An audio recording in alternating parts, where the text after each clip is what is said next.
Morning, Coach. We'll get Hey, good started here morning. with Bo and then Dave. Doug, what was the process like of game planning this week for Jalen? How was it different than it might have been under Carson? No different. We install plays, we go practice, we meet. I mean, the process is the same. We're just getting Jalen ready this week to play. And are there like a package of plays that you think makes more sense for him than Carson? Well, I'm not going to reveal the game plan, so I'll probably just leave it at that. Go ahead, Dave, and then Jeff. Hey, Doug, good morning. Just want to confirm that Carson is your backup on Sunday, and Yes. How did he handle this week? He's handled it like a pro. He's gone out to practice. You see him. He's taking reps, obviously, with the service team and providing a really good look for our defense, and has done a great job in helping Jalen, and he's been involved in the meetings and just what I expected. He's your backup on Sunday? I believe I said that. Yes. Go ahead, Jeff, and then Zach. Doug, how do you assure Carson that this is just a blip on the radar and that he's part of the team moving forward? Listen, Jeff, I think it has to go. It's a two-way street, right? He's got to take ownership. We have to take ownership. We got to continue to be collaborative and talkative through it. We got to continue to work and build. And I said this earlier in the week, and I'm going to continue to say it because I truly believe that he can get back to the type of quarterback that he was even a year ago. I just think we can get it. We can get him there, and look forward to that opportunity. Zach and then Tim. Hey, good morning, Doug. Who's the right guard this week, and are you calling plays this week? That's two questions, Zach. Yes, I'm trying to be efficient here.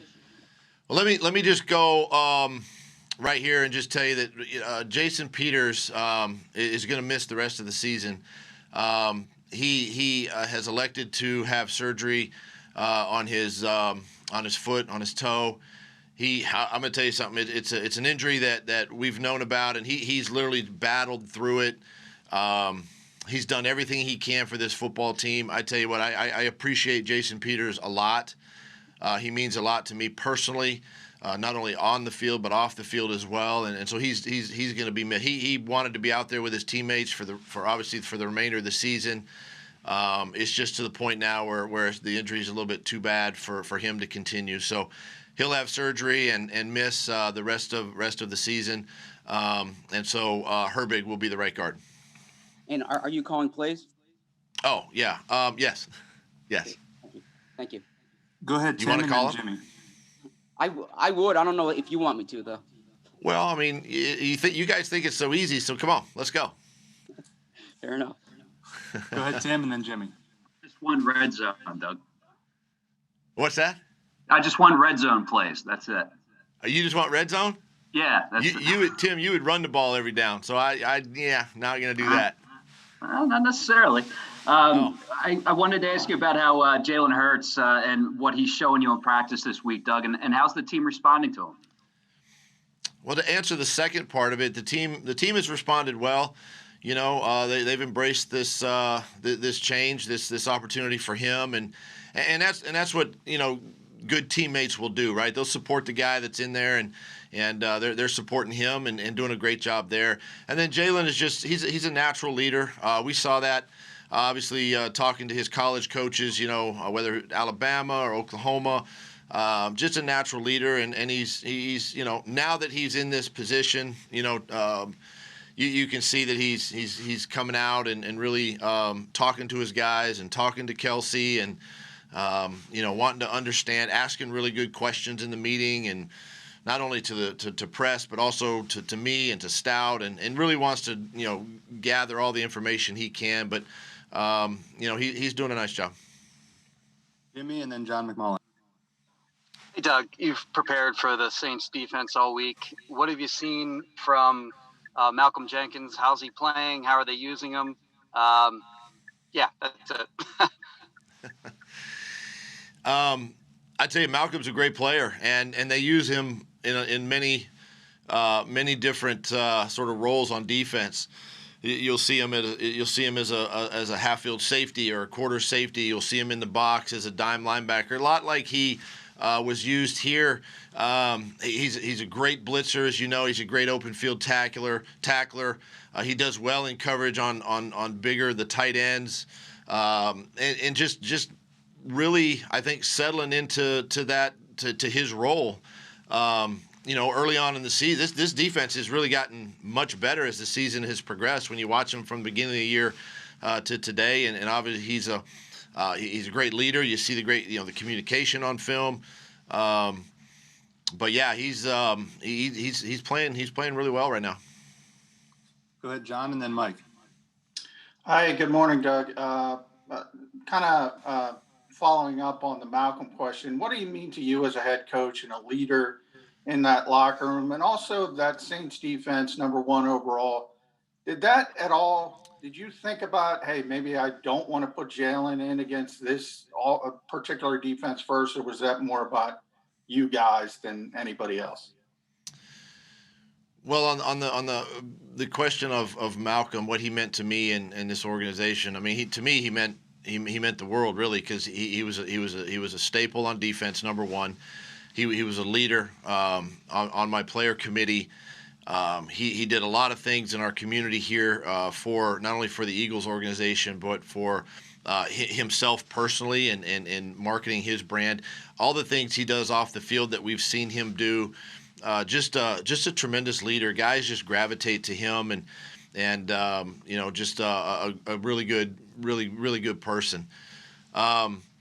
And then as far as making the decision, listen, this is the National Football League. Every week is difficult, and it doesn't matter that it just so happened he's going up against the number one rated defense, but it's hard to win games. You've heard that before. It's hard to win. It's probably easier to lose them than it is to win, and that goes without saying each week. And so it really doesn't matter the week that you pick or I select, to make this move. This is the NFL. Mike, and then Ed Kratz. Doug, earlier in the week you brought up some potential changes on the offensive line. Obviously, we're going to see that, but you also brought up some potential changes at wide receiver. With Jalen having so much work on the scout team, would it make more sense to get some of those younger guys involved that he's had a lot more work with this year? How much younger do we have to get than Hightower and Travis Fulgham and Jalen Rager?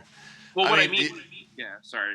No, I know what you listen. I know what you mean. They're all young, but no, it's a good point because I think Quez Watkins has a really good relationship with Jalen. They've been throwing a lot together on the service team. JJ now coming back and getting in the mix. He's been working a lot with him. So it does make sense. To your point, that's something we'll look at today. We got another day of practice, red zone today, and we'll make that final determination going into the game. Go ahead, Ed, and then Ruben. Hi, Doug.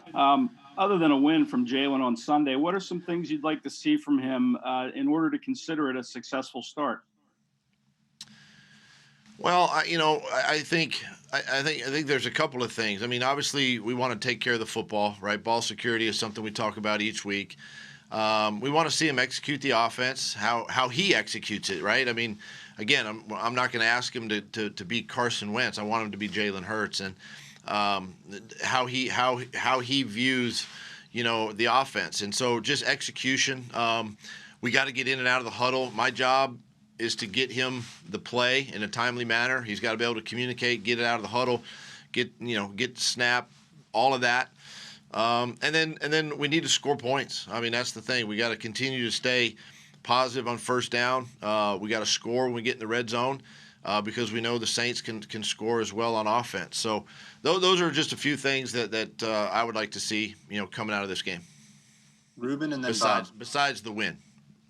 Right. Hey, Doug, I was wondering if in your conversations with Jason Peters, if he indicated that he'd like to continue playing beyond this year. You know what? I have not had those conversations with him at this time.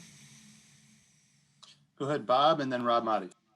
Hey, Doug, the quarterback change, how challenging has this been for you to get him ready? And how excited are you about seeing how all this is going to work, or is it's going to work out on Sunday? Well, I mean, the I guess the challenging part of just now him, taking the offense this week, right? Commanding the huddle, directing the show, like I mentioned earlier, calling plays, running the offense. All of that's the sort of the challenge of this week. Finding a set of plays that he's really comfortable with, within our playbook, and then going out and executing during the week. And that to me has been the hardest or the most challenging part, is just getting getting that together for him, and then going and preparing against this great defense. And and then as far as just the excitement, I'm looking forward to him playing, and see where, and see what he can do. I mean, again, this, we all know this is going to be a really good test. It's going to be a test for our offense. It's really going to be a good test for our whole team, not just him, but for our whole team, because this is a good football team. Obviously, this is a playoff team, Super Bowl caliber team, well coached. So it's a great opportunity for every member of our staff, my staff, and the players. We have time for a couple more, so let's do Rob and then wrap it up with Martin. Hey, Doug, you speak very highly of Malcolm Jenkins. Jim Schwartz has spoken very highly of Malcolm. He expressed this week that he felt undervalued by the decision makers. How disappointed were you that this business decision was made to move on from Malcolm? Rob, and listen, we have a lot of respect and for Malcolm, and we all know there's a lot of tough decisions that have to be made, every year. Great players are going to come, great players are going to go, and again, it just goes back to, I have a lot of respect for Malcolm, what he did for this organization. Obviously helped us win a championship, and yet we do realize that sometimes the business side is the ugly side of what we do, and sometimes it's unfortunate, and good players, good people, coaches the same way have to move on, and it's just the way our business is. Go ahead, Martin. Hey, Doug, how does Jalen Hurts' ability in the read option and everything, how does that help the running game, particularly Miles Sanders? Does that make the Saints obviously have to guess more and everything? Yeah, I mean, when you look at the Saints offense too with Taysom Hill, he's a running quarterback, right? So you have to be alert for Kamara, and you got to be alert for Taysom and the guys. The zone read. It's just another running back on the field playing the quarterback position. When you elect to do that, and it's the same with Jalen. Quarterback that can run, and it can help your other running backs, right? Free up some things. If you have success doing that, it can help the other guys positively, because it does kind of slow the defense down, or at least keep them in a position where you can, maybe take advantage of that. Thanks, Coach. Thanks, guys.